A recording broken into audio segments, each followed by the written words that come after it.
Good Thursday morning. Welcome to Ocala Talks.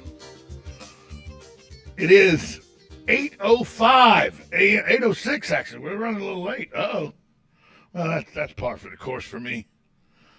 But a guy who never runs late, he's on the phone with us, brought to you by Palm Garden Health and Rehabilitation Center. We'd like to thank the Palm Garden Health and Rehabilitation Center. They're located at 2700 Southwest 34th Street. They offer skilled nursing, physical, occupational, and speech therapy. If you have any questions that you want to ask Palm Garden, give them a call. 352-854-6262. Again, that's 352-854-6262. We'd also like to thank Penn Flooring, family owned and operated, serving Marion County for over 30 plus years. Penn Flooring is a full service flooring company that has experience in both commercial and residential flooring. Go see their spacious showroom at 1201 Southwest 17th Street in Ocala, or give them a call, 352-351-3420. And of course, we'd like to thank Just Ship. They flipped the script on shipping. Back, before this company, you had to box it up. You had to go stand in line. You had to waste your valuable time and money doing all the purchasing of boxes and wraps and then going standing in line. Well, Just Ship does it for you. You contact them for a small pickup fee plus shipping. They come to you. They pick up the item. They package it. They do all the legwork. They save you time and money. Go to justship.net for more information. Galen, from Lifestyle Choices. Galen, good morning to you. Hey, what's going on, Tom? How are you today, my man? I feel like I've got a chaperone with me, is what I feel like. In the studio, unbeknownst to you, glaring at me right now to make sure I don't say anything bad about the University of Alabama is my lovely wife, Susan. She's glaring right at me. Well, you say you don't want to say things like War Eagle. No, don't say right? War Eagle. Or can't Bear Bryant's terrible. Hunker down, you hairy dogs. None of that works. Houndstooth is ugly. Yeah, Houndstooth is really a bad pattern. You don't want to say that. Yeah, that'll sneak up on them, and then they'll remember that in a week. And because I have a lot of people that I work with that are diehard Alabama fans, obviously. And you make fun of Houndstooth, they take that personally. You could say War Eagle. But you say, look, anybody who wears Houndstooth can't really see. They get a little upset. Well, here's the thing. If you could see, you wouldn't wear Houndstooth. That's correct. And name an Alabama fan who doesn't own some Houndstooth. Well, hold on. Their entire wardrobe. I'm trying to think, does my wife have anything Houndstooth? Oh, then she's not an Alabama fan. Yeah, she's not. She does. She's got some Houndstooth. She got some Houndstooth stuff. She just pointed out to me though. She goes, "Hey, jerk, you have a fedora hat in the closet at the house that's Houndstooth," and she's right. She's right. I do have a Frank Sinatra series Houndstooth hat, but do I get a pass because it's a Frank Sinatra series? Well, as long as you could say. And by the way, the Houndstooth Alabama series thing. This is not the Houndstooth. This is not the Alabama Houndstooth. Well, then you're fine. It's copyrighted. Yeah, and it's Frank, and this is Frank Sinatra series fedora. You know what I'm saying? You got a chairman of the board fedora. You're doing pretty good. Let's be honest. Can we just be honest? I'm not a hat guy. I can't pull off a hat. Well, that's because your head is very thin. Well, it's small. That's correct. Your head is small. SM all. Yeah, I'm a 6 7/8 guy. See, and I'm a 7 7/8 guy. You're an 11. You're an 11. No. My helmet in college was an 8. That's unbelievable. Dan's got a big old head. Oh, Dan's got a huge head up there. Oh, Dan's got like a spare tire for a head. He's, what I mean? That's true. That's and we're not talking about the one that you got to stay under 55 miles an hour to drive to a spare tire. We're talking an actual spare tire, right? Exactly. Yeah, that's awesome. Well, it matches his forearms. You know what I mean? Yeah. It's body proportion. That's what it is. You know what he is? He's a T-Rex. I've been told I'm a T-Rex in my little bitty arms and everything. Because people said, how much did you bench in college? And I went, 405, 415, I think was the best I got. They go, that's just a lot of weight. I go, I only had to go 4 inches. What's the problem? Sure. I had to come down 4 inches, back up 4 inches, lock out. I was good. People with short arms can be very, very strong because you don't have to go very, very far. Right. Right. I'm probably stronger. I was probably stronger at 5'9" with my little arm span than Shaquille O'Neal ever was at 7'2" if you were lifting weights, because Shaquille had to push it so far. Oh, absolutely. So, Yeah. now My son has that problem. now his size 20 shoe would dwarf me, but Hey, did you remember NBA? Remember the NBA All-Star restaurant that was at the amusement park over there that has the Hulk and everything? It's not Disney. It's that other park that I don't mention because it's not Disney. And they had the NBA All-Star restaurant. Remember they had the basketballs out front with the handprints of everybody. Shaquille O'Neal's handprint was like two of mine, and I got big hands. Unbelievable. Yeah, it was ridiculous how big NBA basketball players' hands are. Ridiculous. I remember as a kid in Sports Illustrated, they had the actual size of Dr. J's hand, like as one of their photos. It was it was a centerfold. Yeah, and I was like 6 or 7, and I or maybe 8. I remember putting my hand in there and going, "Wow!" Yeah. So. Yeah, Dr. Julius Erving, he had a big hand as well. Hey, speaking of a guy, that is one thing that I think kids, especially sports fans, kids of today, when the Sports Illustrated came out and the photos, and that was sometimes the only time you could really see your favorite player in clear color and it wasn't pixelated and everything else. Here's the bad thing about my sports. My dad always made sure I had a Sports Illustrated membership. Okay? Absolutely. Every year, my dad bought me the Sports Illustrated. He didn't actually buy it for me. He gave me the money, and I bought it at the school book sale. You go to school book sale, and you can get magazines as well. And I would always get the Guinness Book of World Records, and I would get the Sports Illustrated magazine. Sure. And so, absolutely. But my little Al, who lived directly across the street from me, and we called him Little Al because he was a little Jewish kid who was like 4'7". You know what I mean? We called him Little Al. That was his name. Donnie Gunner, who lived next door to me, was 6'6", ended up playing at Victory Christian, and then went and played at some little school in Kentucky. I think he played at Western, the Hilltoppers, I think he played at. Yep. And then Dale lived next to me. And it was a fight. They all knew the exact day, as everybody did. They knew the exact day the Sports Illustrated would come hit the mailbox. I would have to fight my neighbors to make sure they didn't take my Sports Illustrated. Yeah, it was always came out on a Thursday. And then, by the way, remember the commercials I always thought were great. Like right after, and then when they got right after a Super Bowl and they would, you could get a Sports Illustrated. And get a jacket. You can get a jacket or jersey of your favorite team. Yeah. Oh. Yeah, I've had so many Falcons jackets with the Sports Illustrated logo on the sleeve. Oh, tons of them. They got me through college. They got me through a lot of college. Absolutely. When I was working at the sports station in Jacksonville, we had a promo where we basically just parodied the Sports Illustrated phone. Yeah. It's fantastic. My favorite. Maybe arguably the worst phone ever made. Can we? Oh, the Sports Illustrated phone was terrible. Oh, it was terrible. By the way, every kid in my neighborhood had.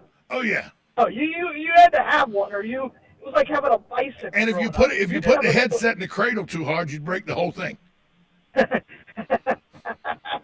Yeah. It was like the cheapest, brittlest plastic you'd ever see in your life. Oh. The second you got it in the mail and you plugged it in. It had a dial tone. You were big balling. Yeah. Shot calling. 20-inch blades on the Impala. Oh. I remember all that. Yeah. It's funny. Sports Illustrated. But what was your favorite part of Sports Illustrated? Oh, my favorite part?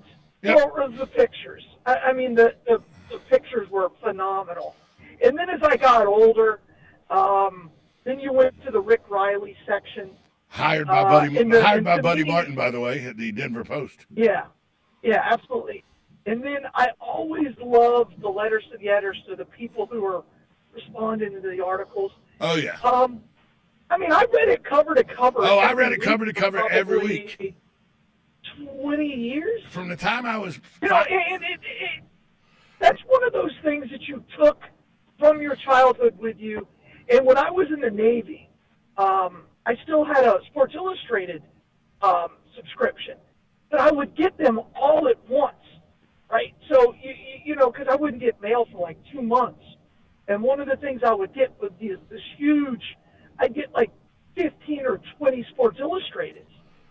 Pass them around the boat. Pass them around the boat. Then. Absolutely, and you'd read them in order. Oh yeah, of course. Yeah, that was everything. So, but that's one of those few things that you bring with you. I had it till I was 30. I had it till I was 6 years old, till I was well into my 30s. Well into my 30s, I had a subscription every year. I'm trying to think of when I no longer needed it because of the internet. You know what? And Sports Illustrated changed. When Rick Riley left the back page, I left Sports Illustrated. But even though, because it became, because Sports Illustrated became Rick Riley through the whole thing. Oh yeah. Right? It became all opinion instead, because we couldn't get a game recap the way Sports Illustrated did growing up, right? Where there was an in-depth, and that's where you'd find out about, a play that happened on 3rd and 7 with the Cowboys. Yeah, because they'd write a 5-page article, so they'd cover everything. Yeah, it was Sports Illustrated was. You didn't have instant replay to say things. So Sports Illustrated would have that one photo that said, "See, he was in bounds, even though they ruled him out of bounds." Absolutely. They'd have that one photo. Yes. Oh, they'd keep the argument going. They'd keep the argument going. It was fantastic. Sure.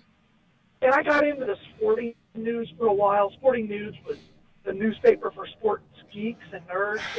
Sporting News. I got into that. Sporting News is if you love baseball, Sporting News was your paper. It was the best. Sporting News was the best. You had to read it every day. Oh, you had to every day. You had to read it. Was it 3 times a week? I can't remember. No, it came out 3 times a week or something. It moved. I don't remember. But yeah, Sporting News for baseball. Yeah, for baseball, Sporting News was the best. And then preseason football, Phil Steele and Street and Smith. You would fight people at the counter at the grocery store, and that's where the guy would come and say, "No reading the magazines in the grocery store, kid." Oh, absolutely.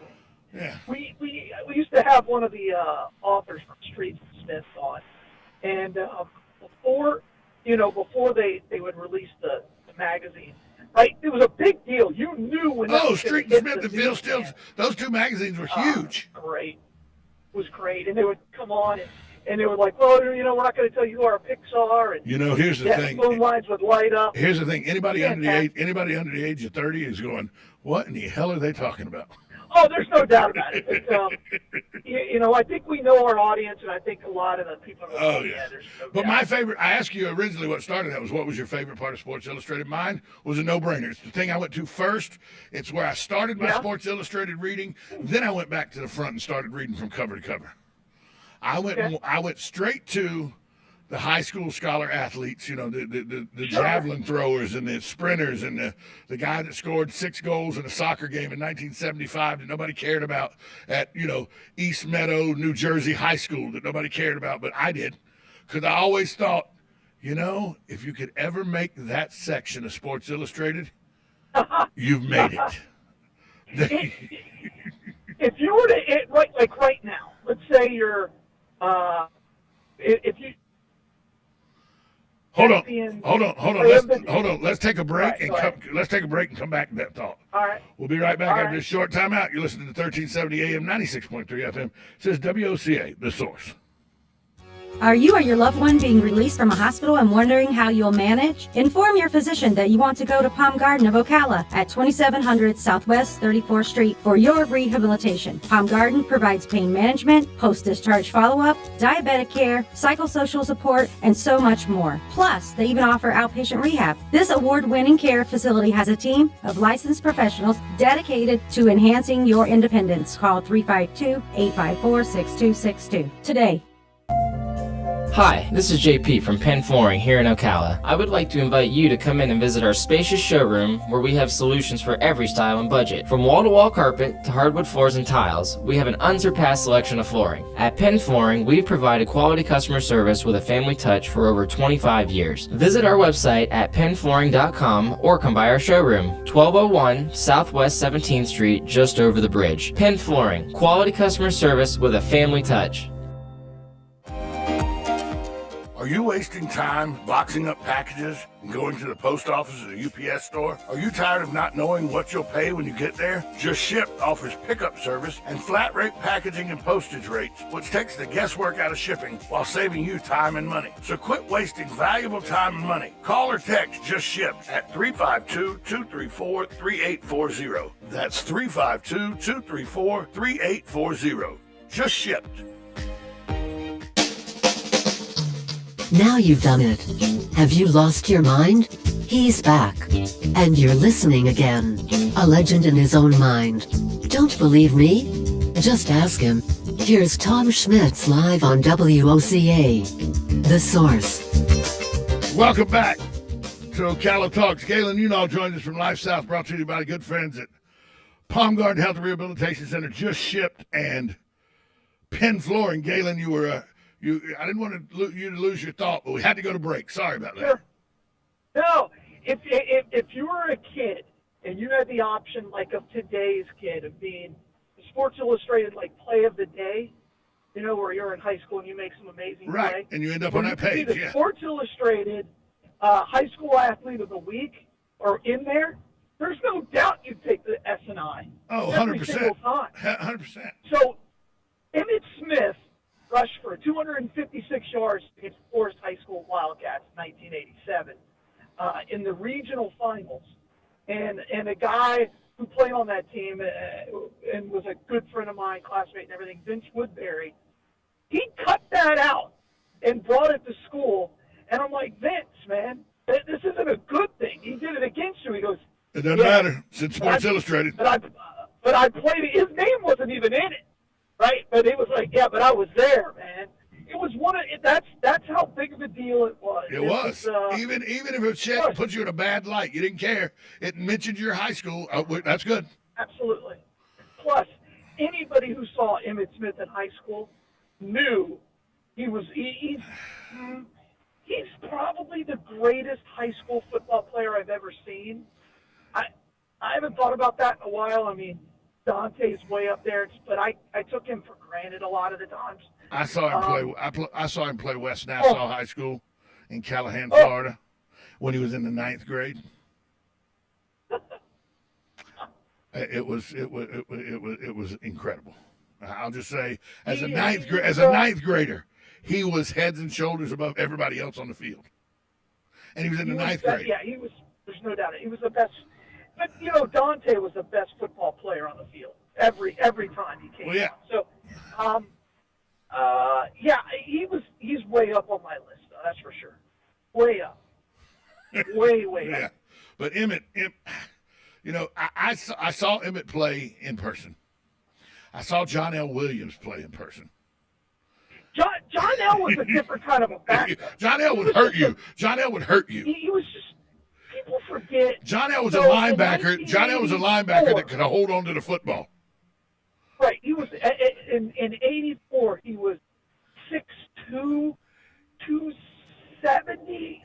They listed him at like 235. I'm like that. No, he was every bit of 250. He was every bit of 255, 260. I saw him play at Palaca. Palaca High School, 1984.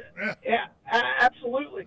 He was untackleable because most of the kids he was going against were under 200 pounds. You wouldn't break tackles. He would destroy people. He come up and played Paxson. He come up and played Paxson in Jacksonville, and it looked like he was playing a directional school. Yeah. Well, he would run with the crown of his helmet. Oh yeah. He would. That was his biggest. You know, I don't know how he's doing now. John L. Williams never saw a defensive guy that hit him. His head was down and the crown of his helmet was opening the way to go. John L. Williams' eyes were watching the grass the whole time. And you could not you couldn't take out his legs. He had legs the size of Dan's head. No, the way they would tackle him is they would circle around him and jump on his back. And just jump on him. They put like 8 people on him and hope they could ride him to the ground. That's literally how they would. It was like a bunch of him for a loss. It was a bunch of rodeo clowns trying to ride a bull down. Was what it was. Yeah, he was fun to watch. He really was. Really, really fun to watch. He was probably the best back I ever seen. I saw personally was John L. But he was different than Emmett. Ooh, He was different than Emmett. Yeah, There's nothing Emmett couldn't do. But you know, Like, he could outrun you. He could juke you, and he could run you over. you know who the best athlete you know who the best Florida athlete I ever saw personally play though? In high school. Believe it or not, he came and played against Vanguard High School from Lake City, Columbia. It was 9 years ago, 10 years ago. And he's now one of the best offensive linemen in the NFL. But to watch Laramie Tunsil play and how he was able at 295, 300 pounds to be fleet of foot like he wasn't Emmett Smith or something, and to watch him just a beast among I mean, this Vanguard team was not a small team, but Tunsil was 6'8", 305 pounds. He was pancaking people like they were nobody. And I was like, this kid, and he was so graceful. I was like, you know, you could put that kid in the backfield, tell him to just run the dive every time, and they're not stopping that either. You could just run the fullback dive with Laramie Tunsil, and you would score every play because nobody was tackling him. Sure. And he was that fleet of foot. Literally, in high school, to see Laramie Tunsil and the way he just handled Vanguard High School, I was in awe. I was like, I've never seen an offensive lineman with this kind of footwork, this kind of ability, and it just mean, nasty, ugly demeanor too, like an offensive lineman has to have. And we know the story. You know, he went to Ole Miss, and did he go to Ole Miss because he got paid to go to Ole Miss? Well, who knows? You know, there was inklings of that. But then he got the picture where he was legal now. Then he got the picture where he was taking the bong hit with the gas mask on and everything. And somebody goes, well, there goes his draft status, and he fell down the draft board. But he's doing okay for himself, I think. Yeah, I think he just signed that massive extension, so he's just fine. Tunsil's he's not doing bad. You know, I saw Champ Bailey play in high school too at Folkestone High School, and Champ Bailey as a junior and senior at Folkestone High School, just above Callahan, just right there at the Florida-Georgia line. That whole Bailey family was really good, but Champ was amazing football player. Sure. And you know, that's why I tell people, if you would allow me, and we'll talk about this after the break, see if you agree with me. So, see, I like to say things right up against the break so Galen can't disagree with me. But then it gives him 5 minutes to come up with why I'm an idiot. So it's like a win-lose for me, because I win because he doesn't get to say anything. But then I lose because 5 minutes later he's thought about it long enough and he tells me why I'm an idiot. So, but I firmly believe if you gave me a black magic marker and you let me start at the South Carolina-Georgia line at the coast at Savannah, draw up to Augusta, draw the black line through Macon, and then the southern part of Alabama and Florida. You could give me the southern part of Georgia, the southern part of Alabama, and the whole state of Florida, high school football, and I would wear the rest of the country out. There's no doubt about it. I mean, that's a massive population. But you get the rest of the country. You get Louisiana, you get California, you get Texas, you get Ohio, you get Pennsylvania. I'd wear you out every time. Yeah, there's no doubt about it. You can give me like the swamps, and I could find 20 dogs down, you know, in the Okefenokee, in all down there, and I could wear you out. We could go into Immokalee and Pahokee and all that area. Oh, come on. Pahokee alone, I mean, Pahokee alone's put out its own NFL team. It's unbelievable, and there's like 5,000 people that live there. Yeah, and it's in the middle of nowhere. And this is, I think, Florida State's in a lot of trouble, by the way. But if you were to draw a line and say, I'll take everything south of Orlando. You do pretty good. The rest of the country, and I would be able to compete. You'd be able to compete. You'd be able to compete. But if you took South Georgia, South Alabama, and all of Florida, you wouldn't be able to compete. You would roll. Hey, we got to take a break. We'll be right back. Dominate. We'll be right back after this timeout. 1370 AM, 96.3 FM. This is WOCA, The Source. Thursday in southwest China's Sichuan province. Rescue work was underway following the magnitude 6.0 earthquake. It struck at 4:33 a.m. Sichuan time. White House Press Secretary